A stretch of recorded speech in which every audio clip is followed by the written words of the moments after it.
Welcome to the Com Analytics channel. I'm Boris Tizengausen. Today is September 28th, and there are a lot of important news stories.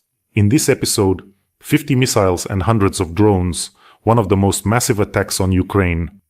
It sank twice. The Russian submarine Novorossiysk is burning from the inside. And once again, Poland is under drone attack. Warsaw airport is closed. Drones are now nearly colliding with passenger planes, even over the Netherlands. And Sweden and Finland are forming a strike brigade against Russia. How the Kremlin turned the church in Moldova into a real weapon. Xi Jinping demands that Trump surrender Taiwan, while Trump himself justifies Hungary and Slovakia for using Russian oil. We'll talk about this and much more. It's going to be an eventful and interesting episode. So, if you're new to the channel, make sure to subscribe so you don't miss future episodes. So, 50 missiles and almost 600. The Fascist Federation launched 50 missiles and almost 600 drones at Ukraine. Unfortunately, there are casualties. In Kyiv, 4 people were killed, including a 12-year-old girl. My condolences to the families and loved ones who lost someone today, and I wish a speedy recovery to those who were injured. The Russians have already reported through their Ministry of Defense that they supposedly targeted some military objectives and so on. Well, just look at where they hit. A bread factory in Fastiv, an apartment building in Zaporizhia, the Institute of Cardiology here in Kyiv, a winery in Odessa, a kindergarten in the Darnitsky district of Kyiv. And these are far from all the sites that this fascist federation targeted today with its drones and missiles. At the Institute of Cardiology, unfortunately, a nurse and a patient were killed. So what now? Will there be a new expression of concern? From what I felt, this was probably the most massive attack on Kyiv. It started in the evening and lasted until after 9 in the morning. They came in waves, wave after wave, everything was shaking and so on. In the morning, these poor children sleep deprived with their toys, people coming out with their carriers. And what will we hear this time from across the big, beautiful ocean? That once again, Putin, I'm dissatisfied, Putin shouldn't be shelling. Yes, or that this isn't our war. If it were our war, of course, we would win. By the way, speaking of whether it's our war or not, it's yours, very much yours. One of the reasons why Putin allowed himself to attack is that Ukraine lost its nuclear status. And that very president who promised that the US would protect Ukraine, Bill Clinton, recently said in an interview that this is our war, we promised to protect them, we disarmed Ukraine. So Germany only finished paying off its last reparations debts in 2010. Those who were paying by then could definitely have said, this isn't our war, we have nothing to do with that war at all. That's not how it works. This is my war. I'll get a peace prize for this one, but that one isn't my war because it's complicated and I don't want to deal with it. It seems to me that when you become President of the United States, it's strange to pick and choose, to play golf and do pleasant things, but say, no, I don't want to deal with the unpleasant ones. By the way, Ukraine would gladly trade back that piece of paper, the Budapest Memorandum, for a nuclear arsenal or its modern equivalents. So yes. So basically, while Donald Trump wakes up, plays golf, and thinks about how to say he's once again unhappy, it seems that in Russia they've decided to finish off their own fleet themselves, what Ukraine didn't finish off. So Russia is hiding an emergency on the submarine Novorossiysk. The vessel is in the Mediterranean Sea. And as for the submarine of the Russian Black Sea Fleet, it was sent there apparently because they didn't want it to share the fate of the submarine Rostov-on-Don, which was successfully destroyed by the Ukrainian armed forces. And now, on this submarine, the fuel system has been damaged, fuel is leaking directly inside, and naturally the sub can no longer carry out its combat missions. This creates a critical safety threat. In other words, it could blow up there. Of course, this isn't the Kursk, but still. By the way, do you remember the Kursk? That was just when Putin had come to power. And it seems to me, even now, when you look at that psychopathic expression on his face, that wondering smile as he says, it sank. Really, yes, 118 Russians were trapped there, just sitting alive, let me remind you. There were survivors left on the Kursk submarine. Putin didn't even interrupt his vacation, his holiday. He was riding a jet ski, not a quad bike. I mean, he was jet skiing somewhere in Sochi. He lied, and lied again. They could have saved those sailors, but they were afraid that the Norwegians and the British would somehow discover some secrets, so they only let them in after 8 days. And just imagine, they were even pretending that there were some noises coming from inside the compartments, as if the sailors were knocking from within, when in fact they were already dead, and it was actually Russian divers making the noises. They're just insane, honestly. So, after 8 days, they finally let the Norwegians and the British in, and they opened the hatch, even though they could have opened it right away and maybe saved someone. But on the other hand, everything from the Russian military junk that sank isn't taking part in this war, and it won't be involved in any future ones either. So really, there's no sympathy. It's just about Putin's behavior, how unhinged he was when he came to power and how much more unhinged he is now. Honestly, in September 1999, he and Patrushev were blowing up apartment buildings in Russia. Remember the Ryazan sugar incident? They killed 300 people, including Russians and children, just to justify the war in Chechnya. And less than 6 months later, he was already smiling and saying, "It sank." That was in 2000. So Nemtsov was right. He was absolutely right. I think that in his old age, Putin has seriously overestimated his own abilities. But most importantly, he underestimated the resilience of Ukraine and the Ukrainian people. By the way, I don't think anyone doubts that if Putin had managed to seize Ukraine in a blitz, he wouldn't have stopped there. I believe they would have immediately moved into Moldova and planned to go even further. And of course the Baltic countries as well, there's no doubt about it. I recently saw an interview with some security official from Moldova, and he said that the Russians called them and said, "We'll be there in a few hours." Specifically, they called Maya Sandu, and told her, "We'll be there in a few hours." Yes, that's how they gave their warning. Lavrov and Ryabkov, in the first days of the full-scale invasion, were saying that NATO should pull back to the 1997 borders. They had been saying this even before, but look, here was the plan. What does it mean that NATO was supposed to pull back? Basically, they thought they'd take Ukraine in a blitz, move into Moldova and then Hungary and so on. And as for the Baltic countries, there was another group assigned to deal with them, as well as Romania and so on. So what does it mean for NATO to pull back to the 1997 borders? Poland, the Czech Republic, Hungary, then the Baltic states, then Romania, Bulgaria, Slovakia and Slovenia to leave NATO. Why were these particular demands made? Because there was a dream of restoring some new version of the Soviet Union?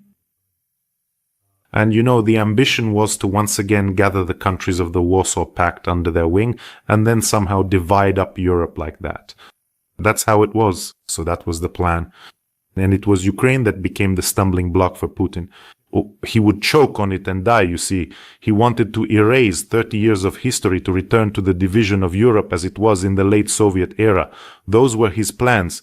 And at the NATO summit in Bucharest in 2008, after, well, you remember, Georgia was there too, he was telling people behind the scenes that without Ukraine there is no Russian Empire. So even back then, and Bill Clinton, whom I already mentioned, realized in 2011, he said so in an interview, that a Russian invasion of Ukraine was inevitable. And that's exactly what happened. Well, Putin always called Ukraine fake, non-existent, made up, but now it turns out that this so-called fake state has put 1 million, even more than 1 million Russians into its very real soil. And Putin simply doesn't know how to get out of this war anymore. He simply doesn't know. If the coalition of the resolute were just a bit more resolute, they would have already chased that mangy scum with rags beyond the Urals, and all his replicants would be fleeing from every bunker in all directions.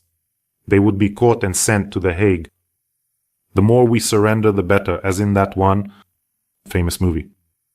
Well, that's not all about the Russian submarine. There was another incident that surfaced, quite an unusual one. Now you'll see just how impressive Ukrainian drones are. A Russian missile ship was fleeing from Ukrainian drones and crashed into a tanker. This incident happened in the Sea of Azov. It happened in August, but the documents have only just surfaced now. Here is that small missile ship, the Vyshny Voloshok, a carrier of Kalibr missiles. Every voice matters. Join our community, support independent journalism and help us bring you the truth from Ukraine. Become a member of Ukraine Today. Join us now. It was fleeing from drones and crashed into a tanker. The tanker is called Nazan in the Temryok Bay of the Sea of Azov. So, well, this is a whole new level, I have to say. Can you imagine the power of Ukrainian drones? I mean, not even a drone fragment was involved here. Just the mere sight of Ukrainian drones made the Russian small missile ship take itself out. Yes, this is serious. By the way, friends, let me remind you, we have an important fundraiser for the legendary 3rd Assault Brigade. The commander from the 3rd Assault Brigade has addressed us. Please take a look. Hello, friends. My call sign is Taubad. I am the commander of the Povsta crew of the 3rd Separate Assault Brigade, FPV Strike Company. I'm reaching out to the viewers of Boris Tizengausen's channel with a request to contribute to the fundraiser for Matrice 30 daytime drones. These are large quadcopters and we need them for reconnaissance. They also perform some other very interesting functions. The fundraising goal is significant, 1,100,000 hryvnias. We are counting on your support, on your help. Thanks to them, we will be able to destroy the enemy even more effectively and bring Ukraine's victory closer. Glory to Ukraine, glory to the heroes. Let's help our soldiers. I think it's right to turn our hatred for these inhumans, whenever possible, into support for our soldiers who, believe me, will avenge every Ukrainian, every child's tear. The link to donate is in the description of this video and also in the comments. There are private, mono and PayPal options for those who want to help from abroad. If you don't see it, there's a QR code right here in the description that leads directly to the fundraiser. Let's help our heroes, and believe me, their revenge will truly be terrifying. On September 10th, it turns out that 92 drones were flying toward Poland, but only 19 managed to cross the Polish border. The rest were shot down by Ukraine. This was stated by Volodymyr Zelensky. Let me remind you, at that time, Poland shot down 4 out of the 19 drones and did so at a very high cost using missiles from aircraft. And one of them even hit a house along with the plane. So Warsaw's main airport, Chopin Airport, was closed for arrivals and departures until this morning. The reasons have not been disclosed. And now an unidentified drone is flying again. Now they're penetrating further and further, deeper and deeper each time. It came within 50 meters of a passenger plane, a plane that was coming into land. At Amsterdam Airport in the Netherlands, a runway was closed for landings and flights were redirected to other airports. There are now far more drone incidents, and not a day goes by without one being reported somewhere. And look, some interesting details are coming to light. I've gathered all the information about drones from eyewitnesses over Sweden and Denmark, Norway. And some eyewitnesses say that the drones were quite large and flashed red and green lights. I wonder, why would drones need navigation lights like on aircraft, red on one wing, green on the other, so you can see which way they're flying? Why do drones need these navigation lights? And they're flashing too. Well, obviously, if it's a reconnaissance drone, why would it flash and draw attention to itself? But maybe that was exactly the point, to attract attention so that everyone who needed to would see these drones. And the Russians... This is the Overton window, and I think no one has any doubt about who's behind all of this. And with the severed cables on the bottom of the Baltic Sea, and with the drones, 20 of them, 19 ending up in Poland by accident, and with the airspace violations, I think no one has any doubts. So, look, as I mentioned yesterday, Zakharova, the spokesperson for the Russian Foreign Ministry, comes out of hibernation and makes a statement. It turns out that Ukraine supposedly wants to restore several Russian drones, pack them with explosives and launch them into Poland and Romania, then say, look, Russia did this. So Zakharova is citing Hungarian media, big shout out to the pterodactyl of peace Orban, and is saying this kind of nonsense. And this is a classic Overton window when Europe won't even have time to look back before drones with warheads are flying over their heads over their homes and it becomes the norm. In other words, it's the Overton window, when the discourse shifts from what once seemed unthinkable. Sorry, my tongue's a bit twisted after a night like this. By the way, sometimes I think, okay, pull yourself together, maybe you'll miss something, maybe not. No, Boris, I think you're a schizoid, you were like that as a child. You used to love drawing in every little square for a really long time. Wherever they sat me down, I would sit there and draw all sorts of pictures in the squares of my notebook. So what am I even talking about? Yeah, and that's when the discourse starts to shift. Look at what happened. At first, individual drones would enter the airspace of NATO countries. Remember in Romania, Poland? The next stage. Dozens of drones are now deliberately flying in, but without warheads, just these gerunds. That's where Europe is right now. The next stage is when a drone with a warhead flies into a NATO country, maybe into some logistics hub, or maybe not even a logistics hub yet. And the Russians say, well, we told you, the Ukrainians shot down the drone, reassembled it, and launched it themselves. So what? What's the problem? And the next stage is that drones with warheads will regularly start hitting military targets. Russia will just keep a poker face, that's all. In other words, that's exactly where they're heading. And they'll only stop where they're forced to stop. Yeah. And now news from the racetrack. Lavrov made a statement. By the way, there's a very interesting point here. Lavrov started talking about these drones, about the gerunds that flew in, and cited a number of facts saying like, it's not us, not Russia, we don't know anything about it. The drones are ours, but it wasn't us. So Lavrov stated that Russia has no plans to attack NATO countries and is not launching its drones in European countries. Well, yes, we heard from Putin that he wasn't going to attack us and that he didn't need Crimea. We've all heard that. Look at the argument Lavrov is making. The drones that were found on Polish territory have a shorter flight range than the distance from that territory to the Russian border. Russia would never direct its UAVs or missiles at EU or NATO countries, Lavrov stated. Look, he measured from the territory of the Russian Federation, but he forgot that the Kaliningrad region is also, for now, still a part of the Russian Federation. So for some reason he probably deliberately kept that fact out of his mind, because I found a map where the debris of these drones was found. And lo and behold, one of the drones was found right up north, right on the border with the Kaliningrad region. Some of the drones, 4 pieces of debris, were found right on the border with Belarus, but they also found more inside Poland. So the Gerbera, which has a range of 300 kilometers, can easily reach from either Belarus or the Kaliningrad region. That's where they were found. Then if you attach additional fuel tanks, it can even fly up to 700 kilometers. So Lavrov is a blabbermouth and a vile scoundrel, let's put it that way today. And he also accused Western countries of wanting to cease to attack the Kaliningrad region. Oh, just calm down already. It's clear that it's not yours, that Königsberg isn't yours, but no one is planning to attack you.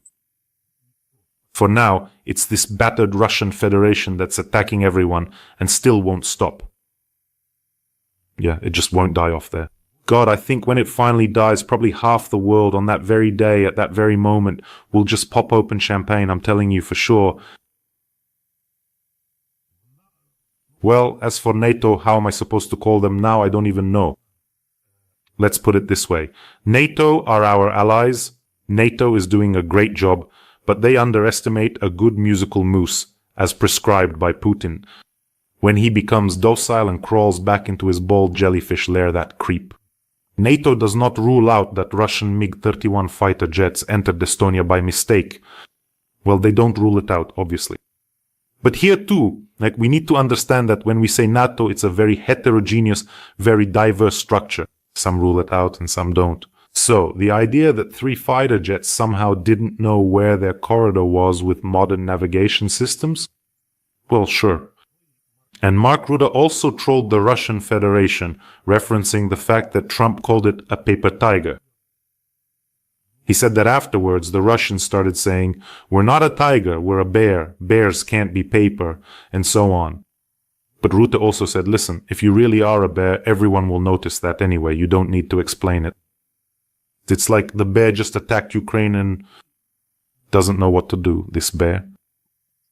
Well, if I were in the place of our NATO partners, I would troll less and do more, give Ukraine everything that can be given. Believe me, everything will hit the target exactly. In fact, Putin has already lost this war over NATO's non-expansion. What he wanted to roll back to the 1997 borders and so on, he completely lost that. Well, NATO for the poor, this CSTO, doesn't even compare to the alliance, and I think everyone understands that perfectly well. And 2 new NATO countries, thanks to Putin, by the way, they should give him these penance. Sweden and Finland have formed a strike brigade on the border with Russia. If anyone understands, it's Finland. Finland went through almost the same thing with the Soviet Union. The Winter War, very similar, and the occupation of part of its territory, a much larger enemy attacked and ended up disgraced. It's exactly the same as what Russia is going through now. And good for them, forming these strike brigades in Lapland. I was actually in Lapland a month before the full-scale invasion. I saw the beautiful northern lights there, the wonderful aurora. And we were already on our way back. Everything was already like that. It was pre-war. The Germans were already flying their planes away. We didn't board our flight, or rather, they didn't want to fly to Ukraine anymore. Some airlines, yes. So we came back, and yes. And the scum attacked us. My God, well, it seems to me that if someone lives better, if someone is just independent, it just wants to ruin it. It doesn't want to share anything, or it wants to drag its Russian world here. Well, maybe it does want to, of course, but it won't take root here. It just doesn't want people abroad to live better. And it just infuriates them. Well, if they can't reach it, they just say, oh, it's all just gays over there and everything is terrible. I think it's just that before the war, when I traveled a lot, everywhere we went with my wife, doesn't matter, from Trolltunga to Machu Picchu, I always ran into these white dandelions. I called them dandelions. Their hairstyles are like that, German retirees. They have this white hair, all of them like little dandelions. Everywhere. They just retire and can afford to do whatever they want.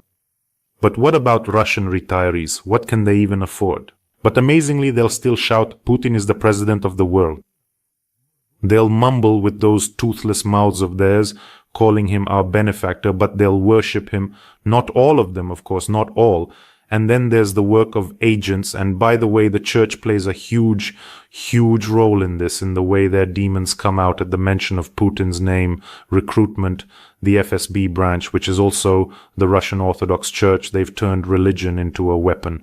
For example, they've hired Moldovan priests. By the way, let me remind you, elections are being held today, and the path Moldova takes will depend on the outcome. In other words, it will either be sucked into the cozy, murky, warm swamp of the Russian world, or it will choose the European path. Basically, the Putin regime has placed an incredible bet, poured a ton of money into these elections, and hired priests. So what did they do?